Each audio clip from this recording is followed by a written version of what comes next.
as you can see, we have about 100 or so people who have joined the call. The first 100 are all promoted to panelists, which means we get to see your beautiful faces and get to wave at you and say hi. But we are going to be hearing specifically from 5 people who you all saw in the chat in a moment. We have got a 2-part of this. We're going to have inspiration hour, we're going to listen to our speakers, and then we've got action hour where we'll get into breakout rooms and actually decide on potential actions that we can take. So I want to welcome all of you. Climate change obviously is the biggest issue of our time. Our education, our actions, our lives all need to be sort of changing and supporting sort of positive climate action. It's really exciting to be doing this Zoom with so many people, and it's in association with Bard College.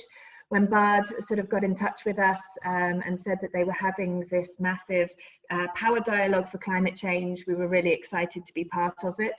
And hopefully, if you'll see some of them, many of you who may be are at US colleges or going to US colleges next year, we'll see many of our US college friends having these Power Dialogues as well. So it's great to be in good company.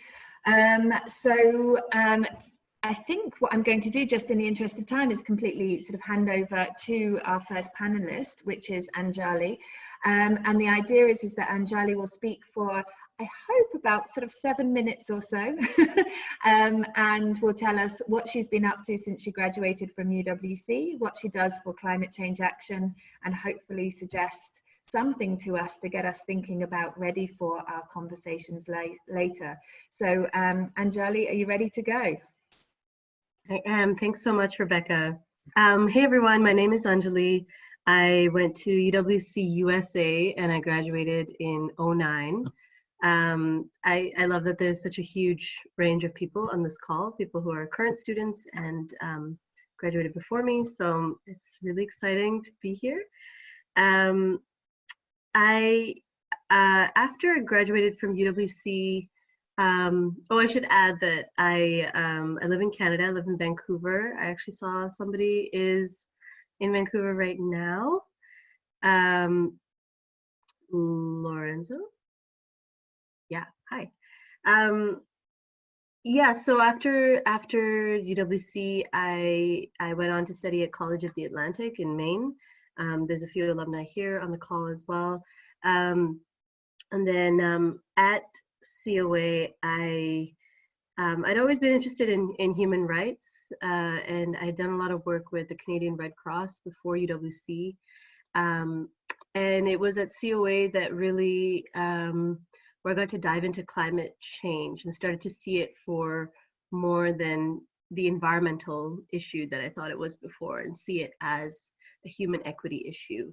And that's what really ignited my passion for that field. And at COA, had some incredible professors and co-students, and started to really get into international climate politics and start following that world, especially the UN negotiations on climate change. And so then after graduating from College of the Atlantic, I came back to Canada, and I decided to put my focus more at home in BC, British Columbia, where I live. And for a few years, I focused on climate litigation, which is the field of sort of holding the fossil fuel industry accountable for the costs of climate change. And there's a lot of very creative lawsuits happening against the fossil fuel industry all over the world from different players. And I was working particularly on municipalities, British Columbia municipalities, bringing class action lawsuits against some of the biggest fossil fuel companies. And so that was a really a great time of learning. Got to really understand and dig into the local justice issues around the costs that the fossil fuel industry has imposed on communities in BC. And those costs are even greater in other parts of the world that are more climate vulnerable and more vulnerable in general. And so I really enjoyed that work, and now I'm with an organization called Sierra Club, where I continue to hone in on the climate justice piece and the inequity piece around how different communities experience climate impacts so differently. So I'm a climate justice campaigner, and I'm working to bring some of the BC climate organizations on board with a just transition and a Green New Deal. We could talk about those later if you're not familiar with what the just transition and the Green New Deal are. And I work to engage communities that have connections to home, mostly in the global south, and work to get them engaged in climate issues in BC. And so that's fairly new work, very much enjoying it. And yeah, I'm sure I'll continue to explore many other aspects of the climate justice movement worldwide. It's a big, brilliant, and diverse movement. And I'm sure you'll hear from the rest of the panelists different perspectives from within it. You'll have to come back to me on the idea for UWC, because I've had so many ideas over the years. I couldn't hone in on just one to present on the panel. So I'll pass it on to the next panel. Okay, perfect. Thank you so much, Anjali. And so, yes, what we're trying to do is hone in on lots of action points and ideas, which we'll get to do together a little bit later. So actually real things that we can feed into both the education and into the movement as we think about strategies for climate change. Great stuff. So Felipe, I'm going to hand over. Oh, you're next to me. Felipe's that way on my screen, but maybe not for everyone else. All right, Felipe, handing over to you. Thank you very much, Rebecca, and thank you very much, Anjali, for opening up the panel. It's lovely to hear what you're doing. And thank you very much, everybody who's here. It's very exciting to see so many generations of UWC and folks who are related to UWC connecting for something as important as climate action. So lovely to see everybody.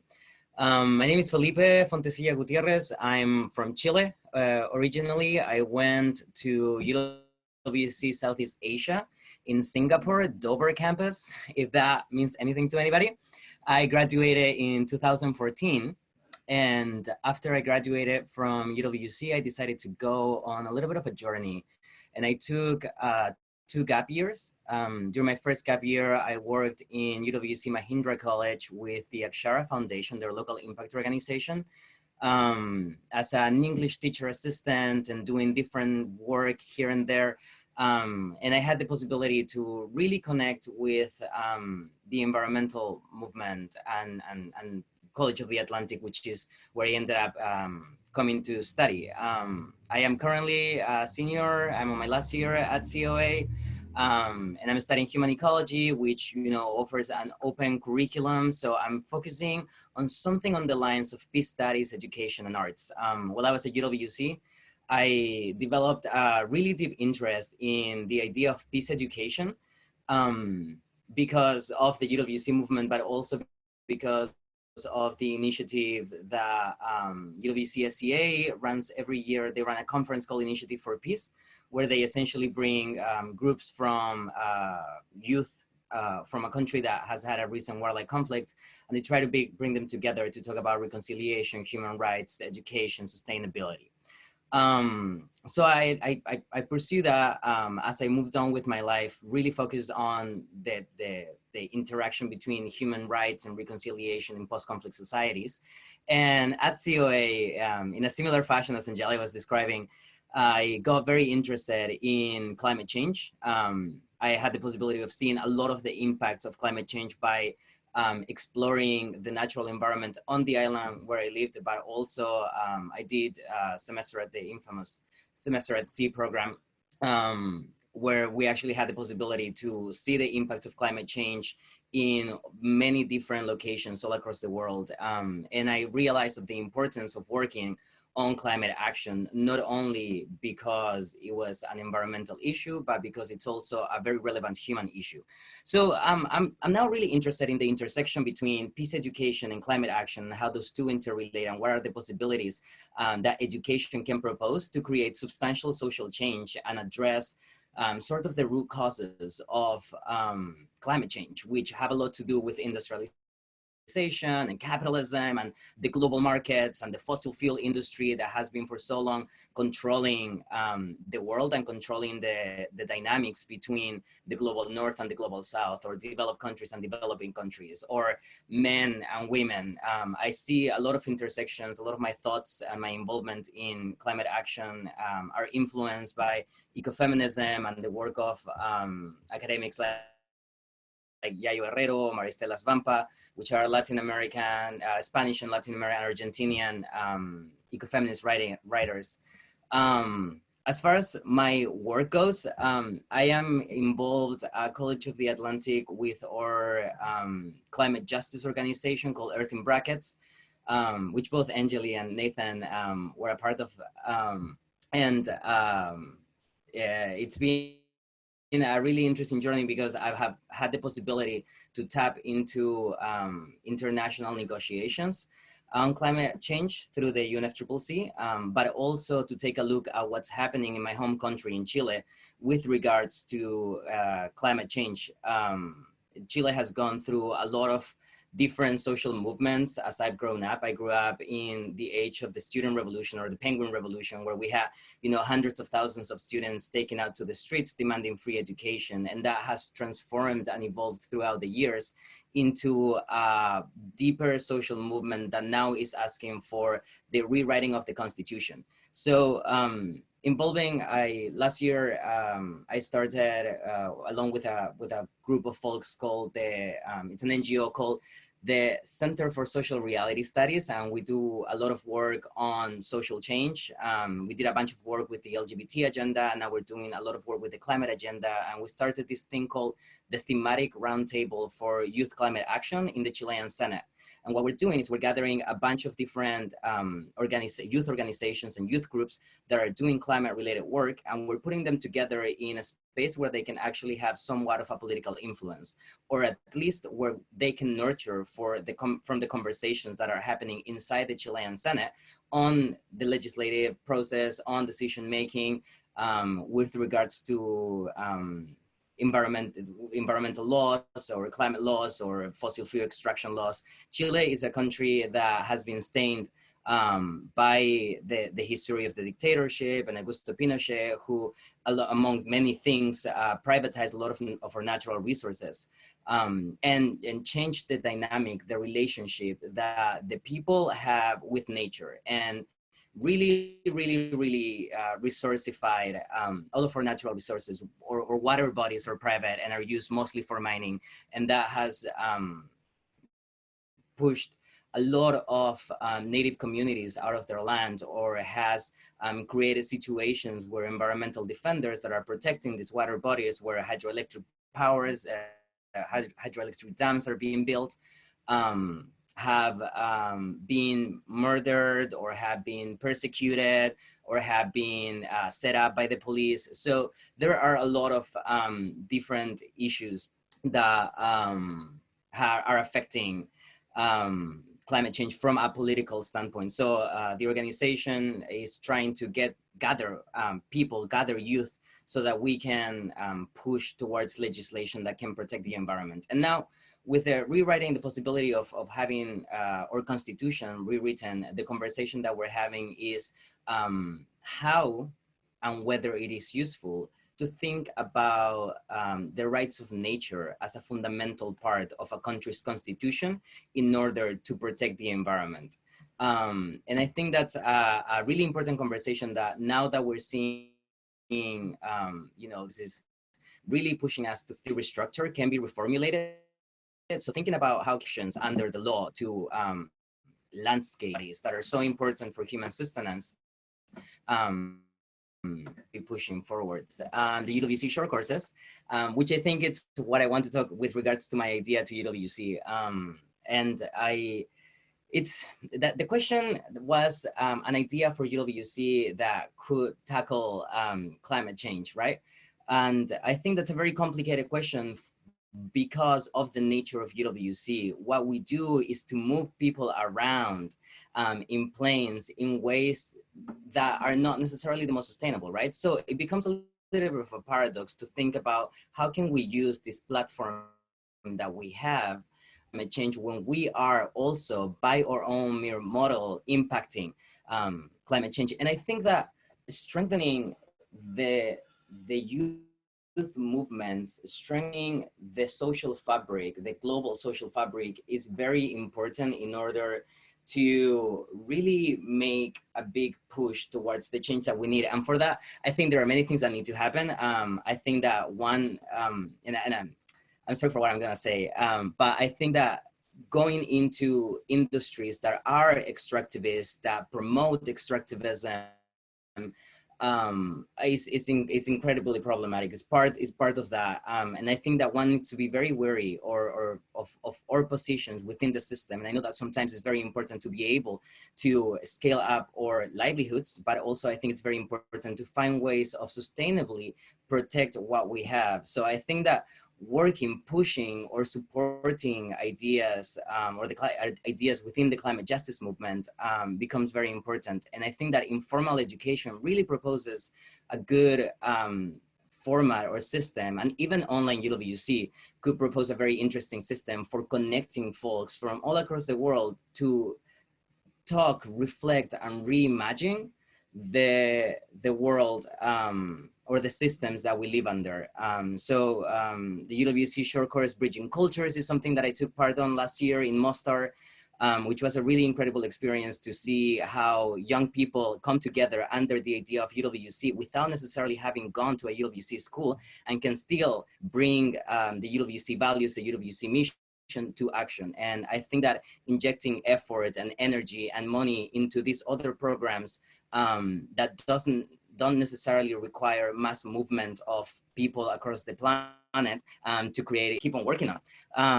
So yeah, and I like to finish this author I really admire, because I think she really taps onto one of the key issues, that we need to articulate collective social power in order to articulate the alternative system that we need to care about the planet. And I think that care is something that I really want to instill into people's minds, because it's very important that we think about the politics of care and who does the care, because around care is how we are able to sustain our livelihoods. So yeah, I'll pass it to the next panelist. Thank you so much for having me. Thank you, Felipe. Thank you so much.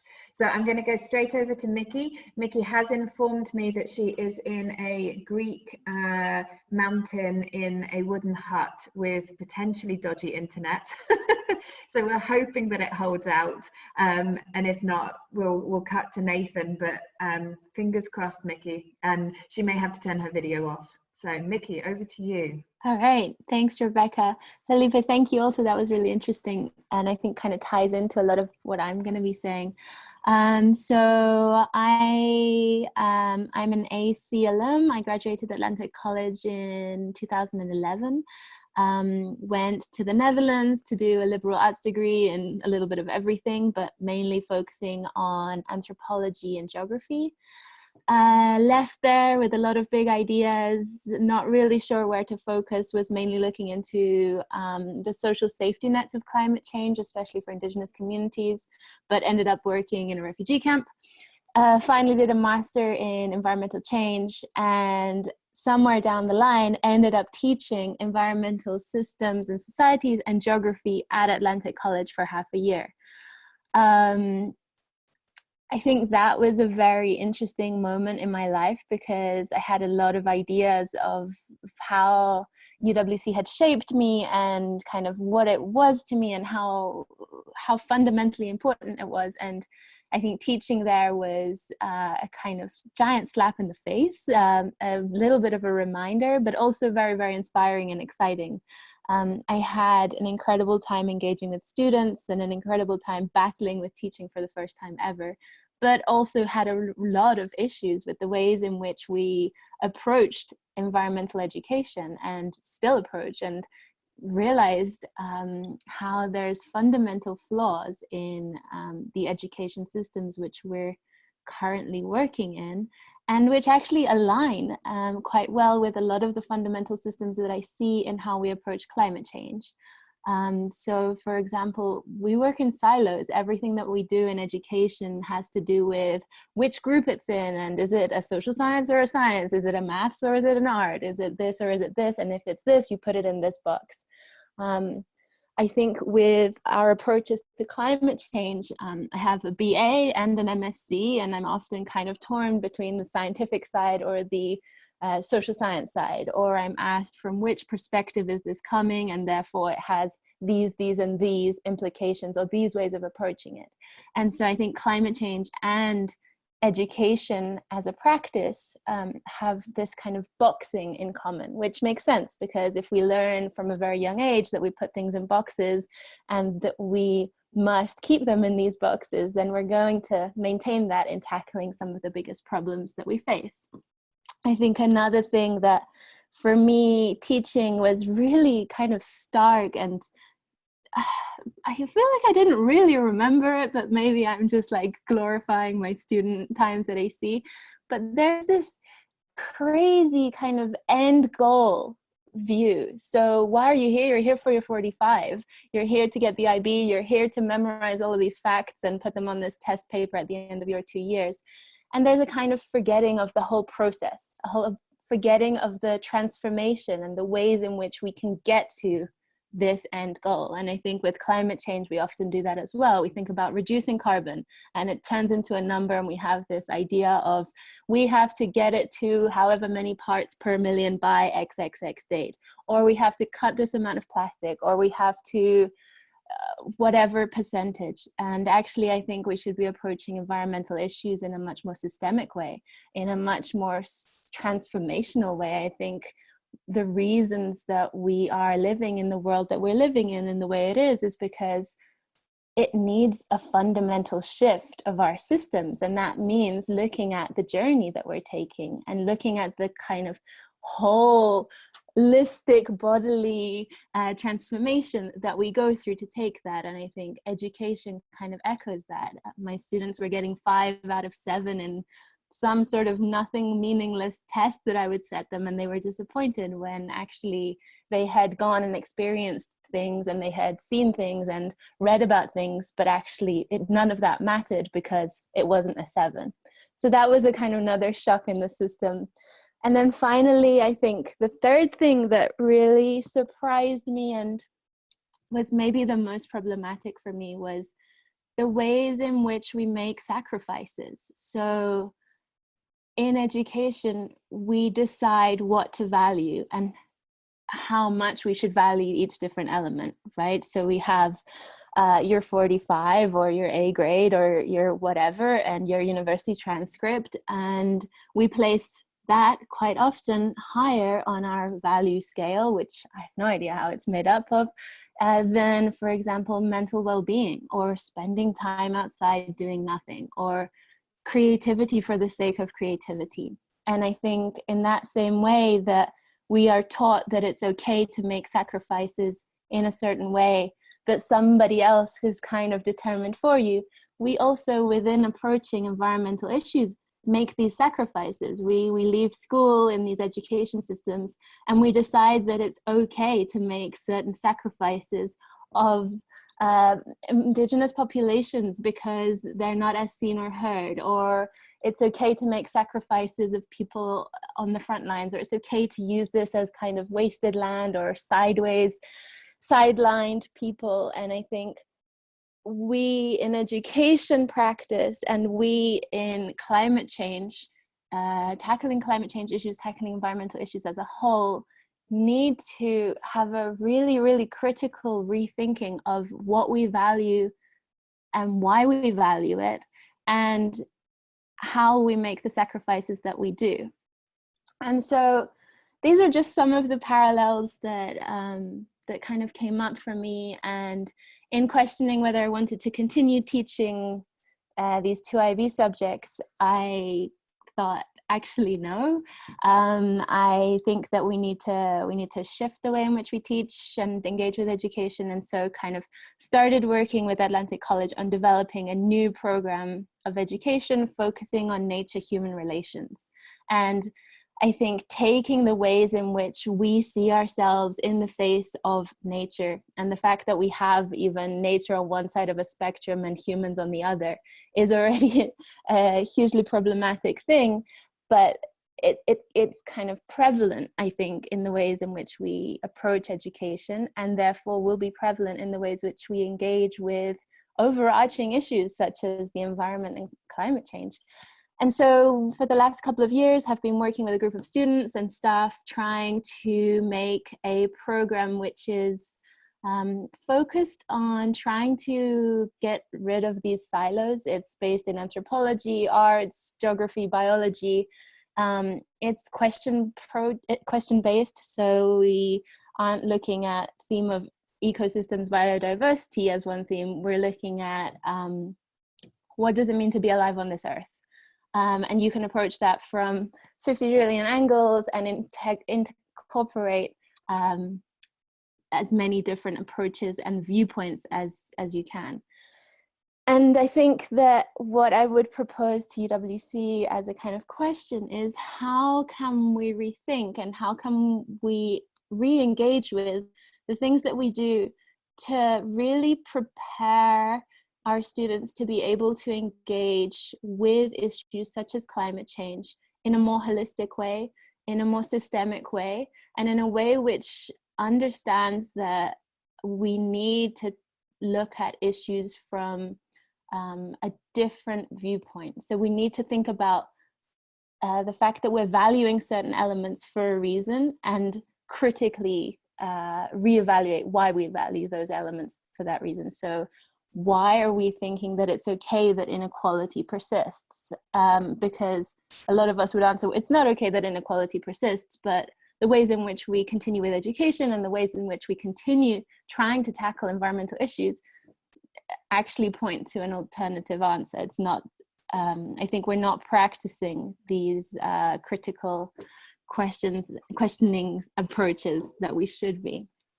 Gonna leave it there because I'm starting to ramble. Rebecca, back to you. Cool, thank you. And I'm glad the mountain storm did not actually cut you out, which is great to hear all about that. So handing over, in the interest of time, straight to Nathan. Nathan. Sure, thanks. So hi everybody, my name is Nathan Thanki. I'm PC 34, also a grad of College of the Atlantic. Yeah, very happy to be on this panel today. A bit about me is that I'm currently one of the co-coordinators for the global campaign to demand climate justice. That's kind of, it does what it says on the tin. It's a campaign network, 200 plus organizations around the world organizing for system change. I also currently in the UK, where we were gearing up to host the next big climate summit in November. That's been postponed, but we're organizing a broad-based civil society coalition in advance of that. And I'm also very active at the UN Climate Framework Convention on Climate Change negotiations. So a lot of what I do is basically work in and around the idea of movement building. For me, that just means doing things together. That's doing events, actions, sure, but it's also, you know, the act of thinking and doing anything that really just builds relationships. So I view it as a lot about that process and about getting that process right. It's also a lot about educating each other, learning together, and about developing a clarity of thought around complex issues. We formed the global campaign to demand climate justice, not primarily to follow negotiations or to do policy work, but rather to build and exercise the power of collective action in different forms at various fronts and arenas and at different levels, local, national, and global. That's from our platform. I say that because many people seek to, you know, make some type of tangible intervention, and for many that takes the form of engaging in policy. I'm here to kind of tell you that policy intervention are part of, but not enough. They're incremental gains that you make. I say you take them where you find them, but from our perspective, social movements are not putting their efforts into that as a priority, because what they're fundamentally trying to do is change the order of things to change the system. Although we do engage in the sort of a mentor of both Anjali and mine, who passed away this week, Martin Kaur, sort of a grandfather of like third world intellectualism, talked about having two paradigms. The first paradigm is engaging in the system that actually exists. So if you do that, you think about, are the rules of this game, are the rules of the system fair, and you fight to change them, but you have to also simultaneously fight for a different paradigm altogether. So what to do? I don't have neat answers for you, because I mean, I would like to push back on the premise of this talk. We're not going to solve climate change. We're certainly not going to solve it by 2030. If you're disappointed by that, you better get used to it. When it comes to climate change, when it comes to other violent symptoms of this system in crisis, everything we do is going to feel inadequate. And it's especially going to feel inadequate if we are considering each action or plan or idea that we have in isolation. So a lot of what Mikki said resonated with me. I think, and I'm biased because I went to College of the Atlantic and have a degree in human ecology, but I think we need more human ecologists, more study of the connections between people and their environment, more study of relationships. And that's particularly important and been underscored recently as we all are finding ourselves in relative isolation. Now we're facing like complex and terrifying social and ecological problems, issues, crises. They don't have simple solutions. There's no sort of silver bullet, one thing is going to do everything. There's no technological fix. It's not a question of the market going to come in and correct.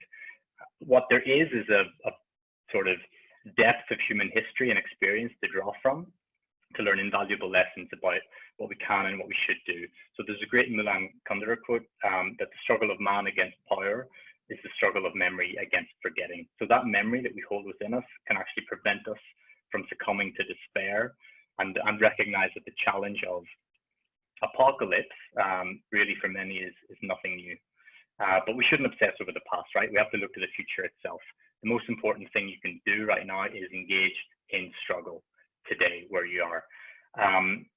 We know that our struggles have to make room for many things, that to make room for poetry and art and a chance to enjoy life, the life that we're trying to defend, while also bearing witness to what Anjali Appadurai called the unspeakable violence and vulgar disparity of the world around us. We know that our struggles have to lead by example rather than replicate the injustices of the current system that we're trying to change. So for me, it is about changing our culture.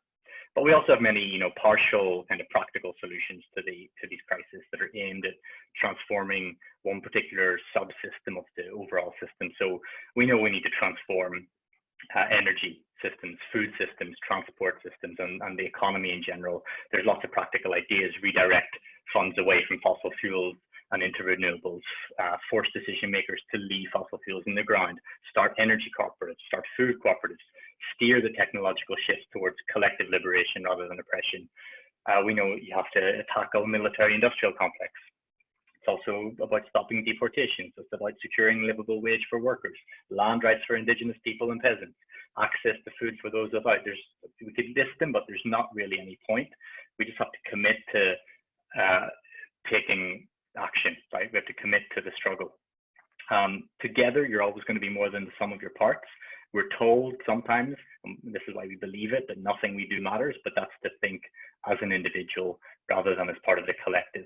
Social change is really hard to measure and explain and predict, but there's one certainty at least, which is that no one who's enacted social change in history ever did so alone. That's not how it happens. Social movements do take specific, planned, concrete steps towards their ambitions, but their idealism it's more like there's another great quote, sort of misattributed to many people, but basically it's this, that utopia is not an actual destination.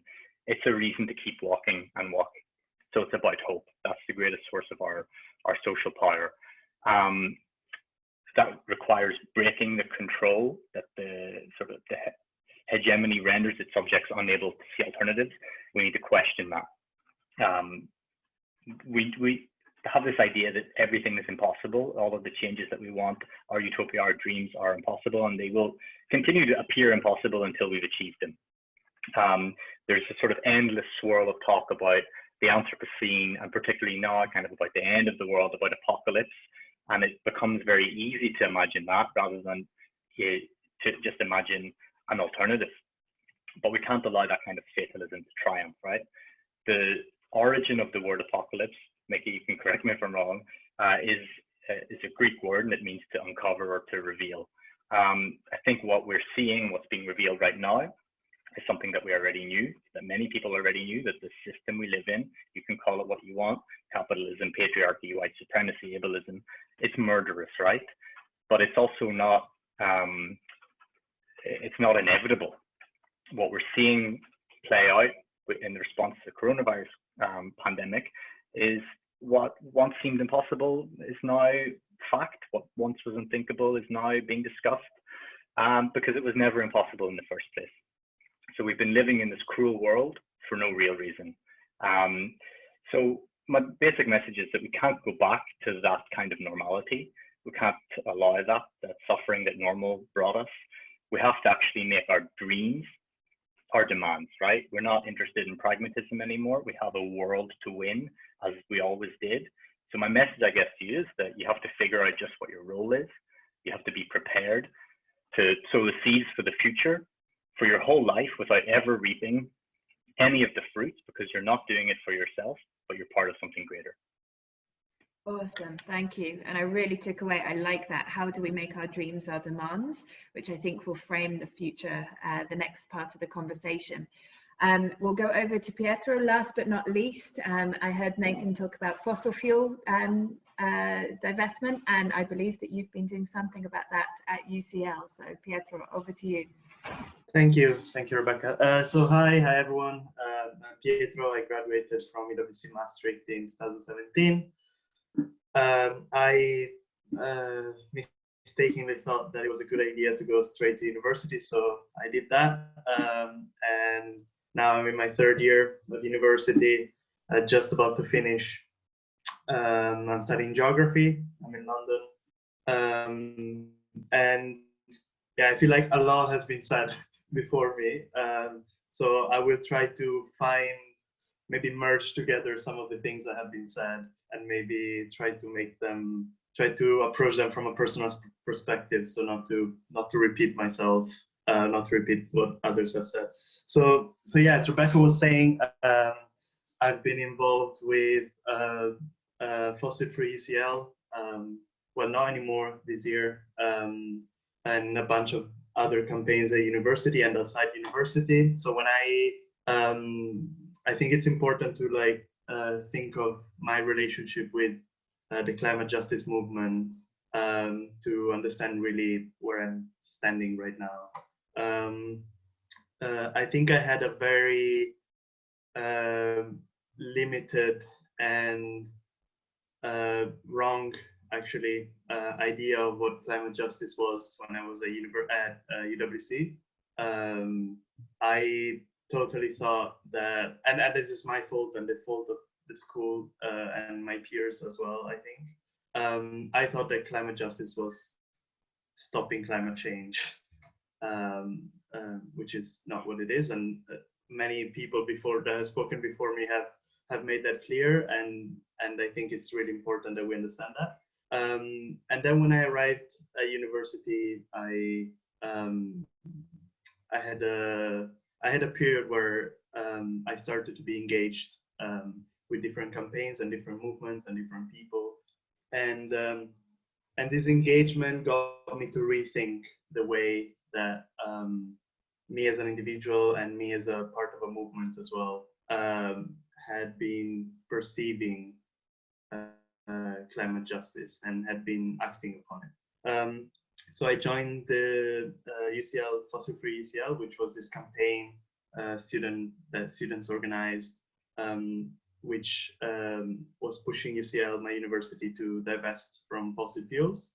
UCL had, when I started the campaign, when I joined the campaign, UCL was investing around 13 million in oil and coal and gas, through investment of Shell, BP, different very dirty international energy companies, as well as weapon corporations investing in weapons, pretty much investing in wars and death. So all these systems of sustenance and support that that were in place, we were trying to tackle them.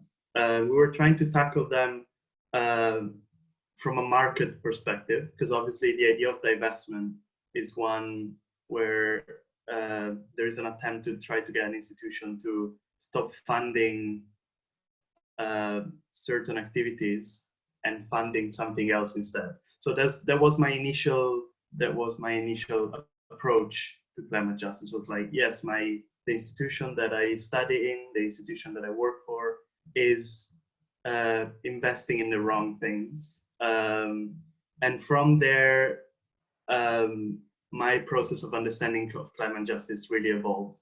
Because from there, I then reached another step. I reached the step of, well, I don't think that universities, there should be a choice between a market that is destructive and damaging to a different market that is greener. Like, I think that the whole system of marketing and of institutions funding other institutions and finding maximization of capital is wrong and is what is destructive.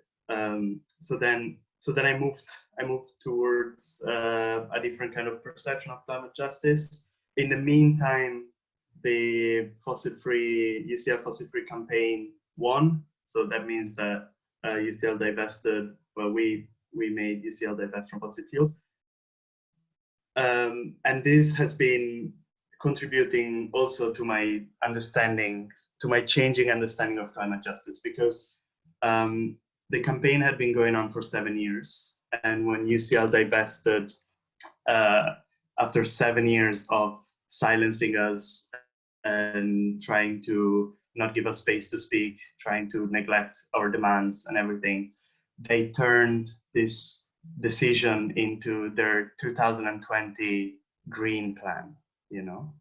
And this was a moment where I realized, actually, fossil-free UCL has not won the campaign.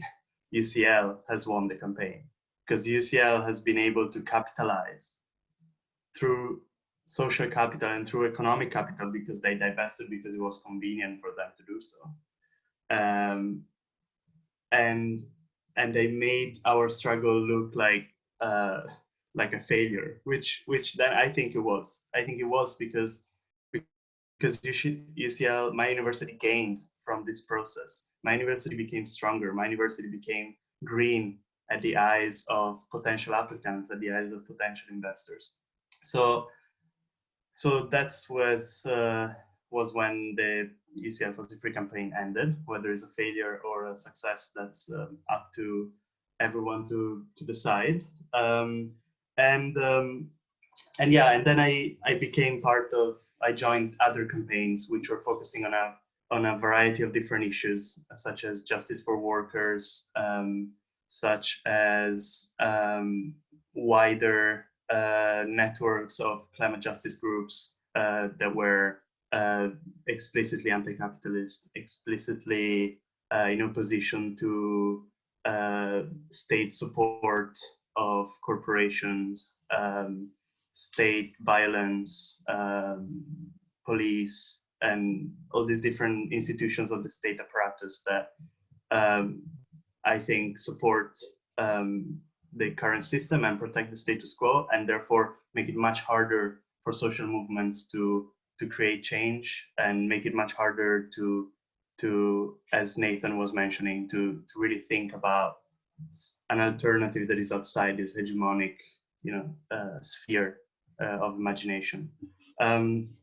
So I think, so I think then the role of institution has always been very, very important in my understanding of climate justice. First with UWC, and with I think misconception of climate justice, and a misconception of the actors the different actors that play a role in climate justice, then with university and the role of divestment, the role of capital maximization, the role of social capital maximization of my university, and then more widely the role of state as an institution that de facto protects the interest of these other institutions by which it is supported. So the role of institutions is really central. And wait a second, someone's knocked on my door. Sorry, can you not come in? Yeah, and yeah, so that's something that it's sorry about that. That's something that is really important to me, and something that I'm still thinking about, and I'm still trying to really find what my approach to it is, and to find the way in which different social movements that are strictly related to climate justice or not, they're strictly related to justice in general, social justice, and economic justice, if there is one, if that's how it can be called. And so yeah, that's definitely something that I think UWC should think about, or mainly UWC students and UWC teachers and UWC cleaners and UWC Mensa workers should think about more than UWC as an institution itself, if change is to be brought about. So that's something I would like to talk about, and that's it from me.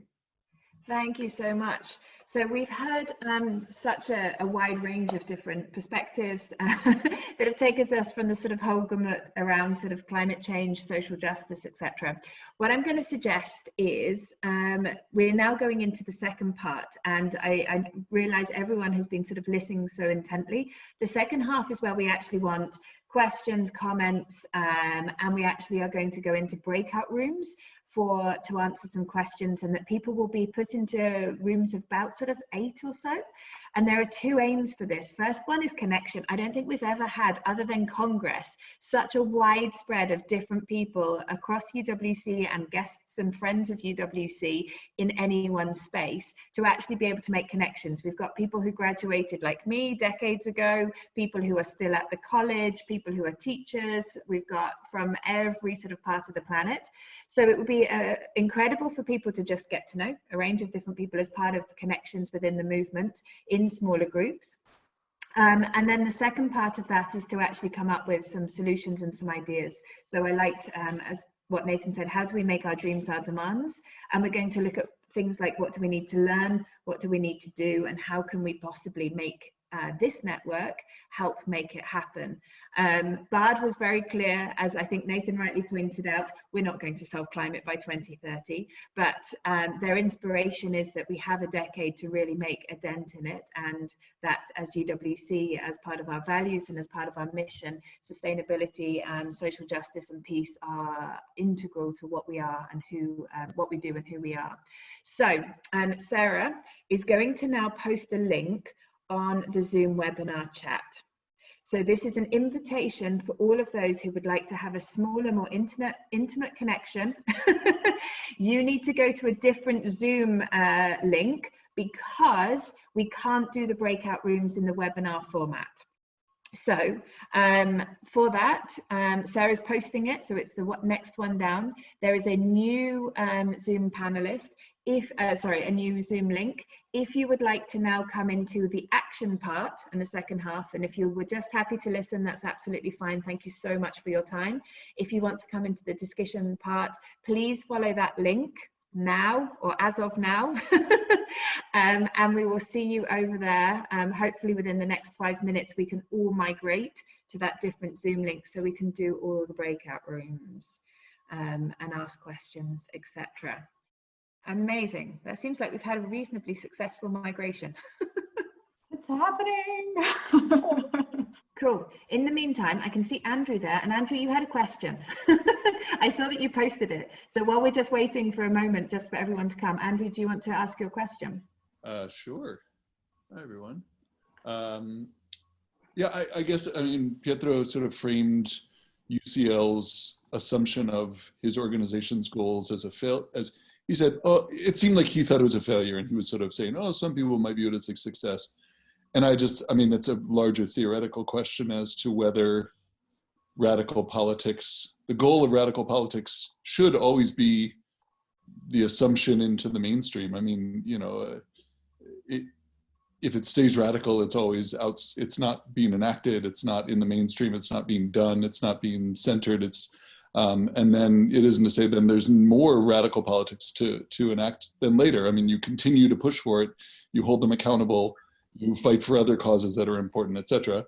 But it just seems strange to me to want for radical politics to always just stay outside of the mainstream. Thank you for the question.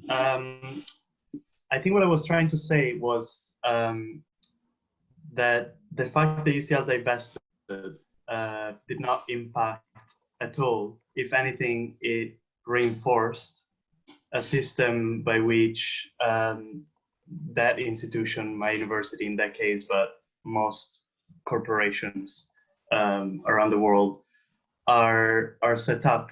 They have a bunch of managers that earn hundreds of thousands of pounds or dollars a year.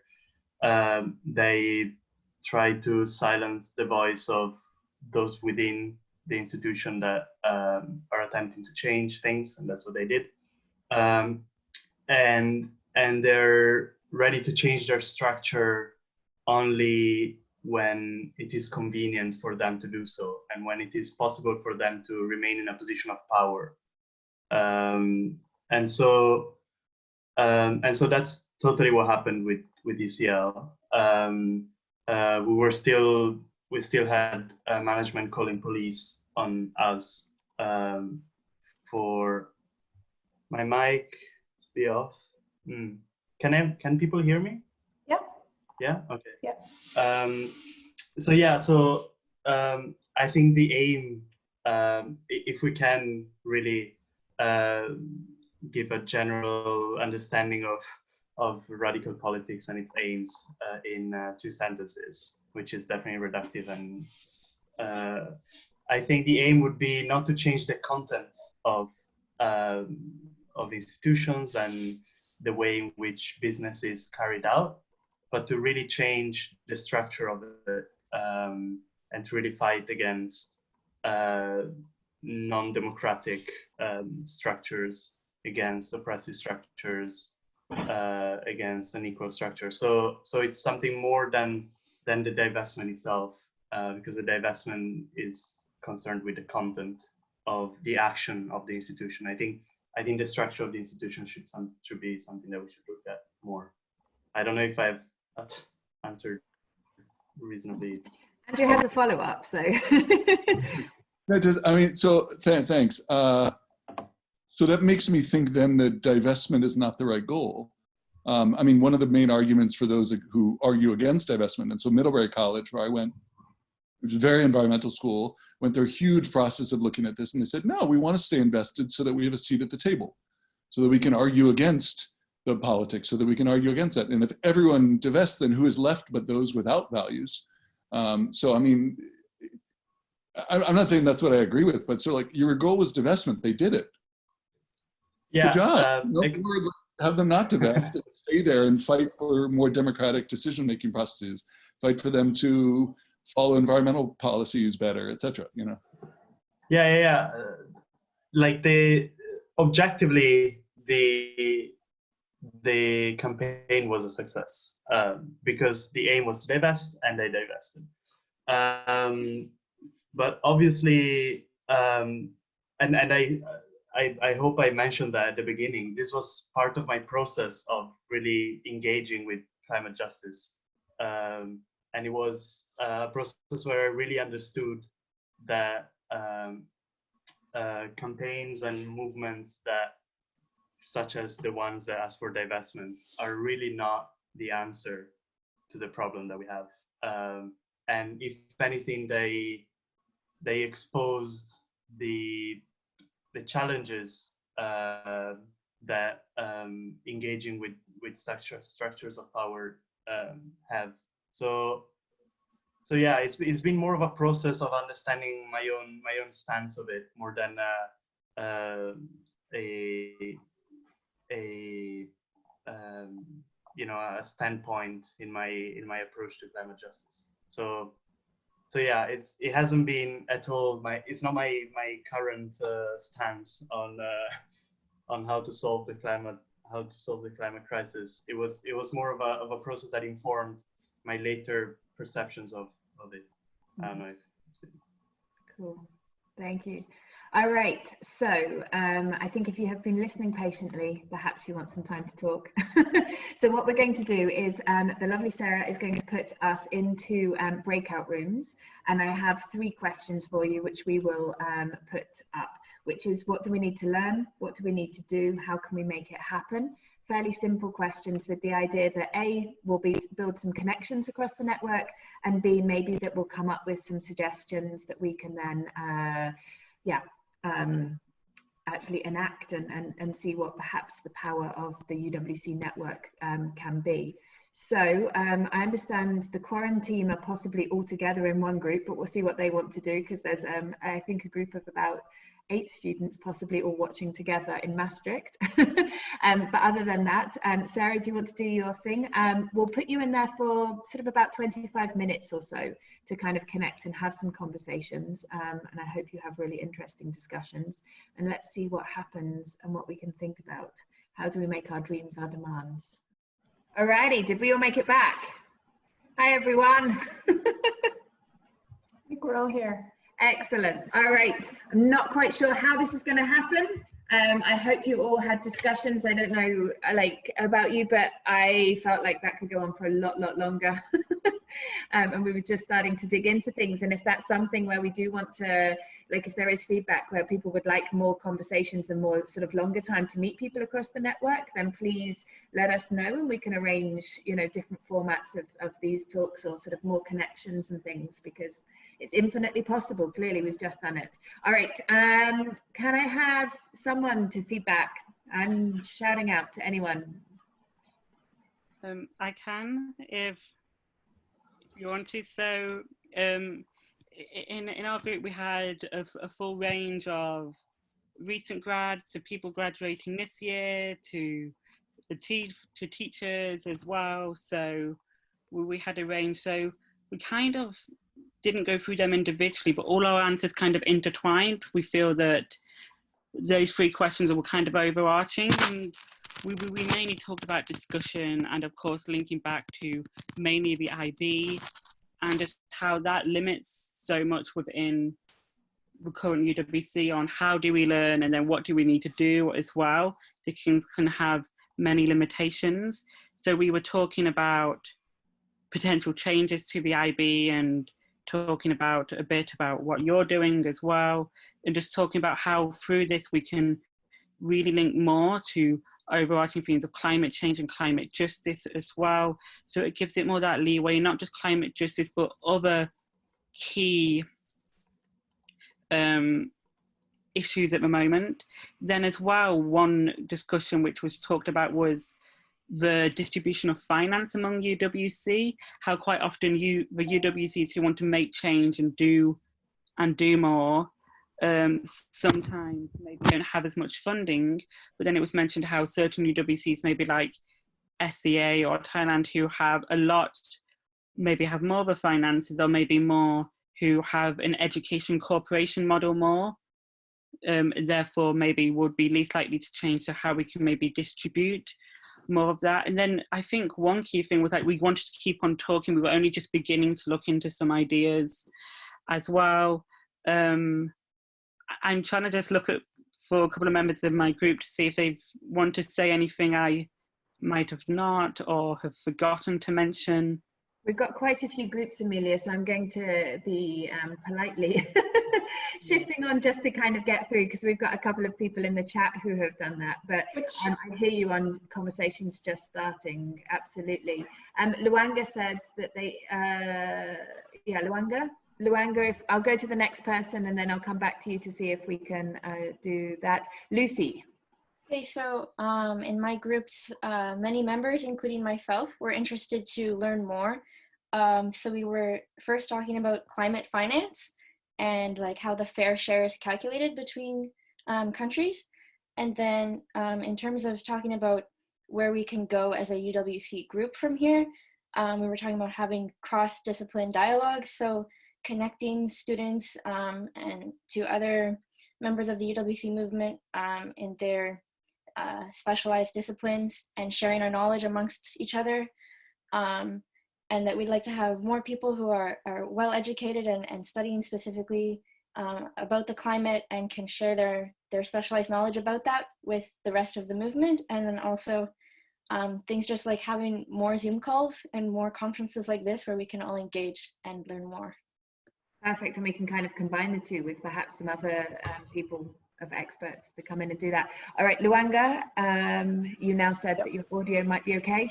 Yep, it's better now. Okay, so for breakout room number 6, we discussed quite a few things. So one of the ideas that we had is that we can use, since UWC Hub at the moment isn't used a lot. One of the ideas we set out, it would be the perfect platform for all the UWC colleges and the UWC community to collaborate, to create, to share the ideas about the sustainability practices about what they do on the campus. For example, Arusha has solar panels which heat our shower, which heat the hot water in our shower. So perhaps it can be something that students from another campus can say, hey, why don't we do that? And I think there needs to be a platform such as the UWC Hub where we can share these sustainability practices, and as a whole movement, that I think that would be just a great way to start creating some actual action. Another idea that we had, David from our group said that we could also use AASHE. So it's this organization which rates each campus's sustainability using stars. So that's another thing one can do. We also suggested that we can implement it into our curriculum at our schools, such as, because at the moment it might be studied from maybe from only from an ESS biology perspective, but maybe we can study like the effects of climate change from the perspective of physics or from English or from math, and if we kind of start having those conversations of how climate applies to those fields, then maybe we can start maybe we can start making it like a part of our lives no matter what field we move into. So yeah. Thank you. Perfect, thank you. And just to say, I've just put into it, BARD actually provided resources for teachers. I'm not sure if they're for university level, but it doesn't really matter, for how climate could be part of every different curricula. So there's a link there for that one. Okay, I've got Joseph and then Antonio. So time is of essence, so go for it, Joseph. So in our group, when we were looking originally at about the learning question, we were looking at talking about the idea how maybe UWC often has a tendency to center itself in conversations or in problem solving. And as UWC is, because we're all in, each school is in very different communities and then short courses as well, we actually need to take a step back and listen to the hosts of the communities we are in, and then form partnerships that way, because we're just living somewhere often for 2 years. We don't really understand the context. So if we're marching in with ideas and saying, okay, we're going to do this, they're often not going to be relevant or efficient, and the local community isn't going to want to get on board with it. So instead, we need to reverse the roles and listen and find out where we're needed and then form partnerships that way. And then one of the people in our group brought up a very interesting question, is bringing everyone together for UWC for these 2 years, not just bringing us together, but the carbon emissions while we're at the college, and then the fact that UWC is more likely to take more flights throughout the rest of their lives. Is that carbon emissions, is that a worthwhile trade-off for the things we learn in UWC? And we thought it was a very difficult question, but we did conclude that yes, it is. However, that trade-off is currently far too big, and we need to be thinking about how we can make that trade-off as minimal as possible. So not just by getting people there. So people who do live within regions on the say can travel by land if possible.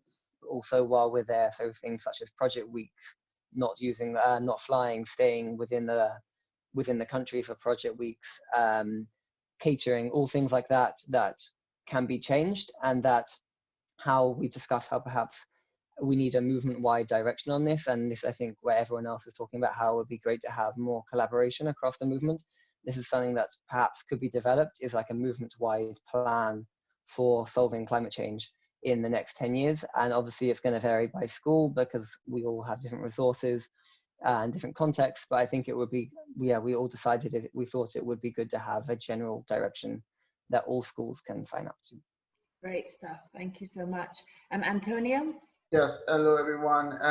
In our group, we discussed among the many things how to actually give a purpose to the UWC movement. We are like kind of in a cycle. We get into UWC, we're in contact with many UWCs, we got to universities in case we start teaching to UWC kids. And we're kind of stuck in this cycle without actually giving back to people.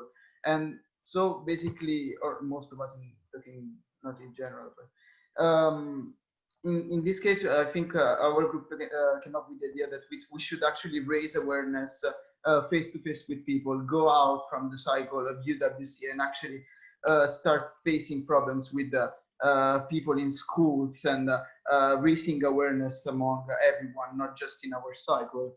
And yeah, just like get out of the box we're in and start actually acting. I love the movement. As I said before, I attend UWC Master. I love it, but I think that personally, I need to find a reason, like something. I need to. We all need to get out and start actually spreading the voice and raising an awareness about what we're doing to change the system, to create actually a social movement that involves more people. Perfect, thank you so much. So I'm conscious about time because I think we've only got a couple of minutes left.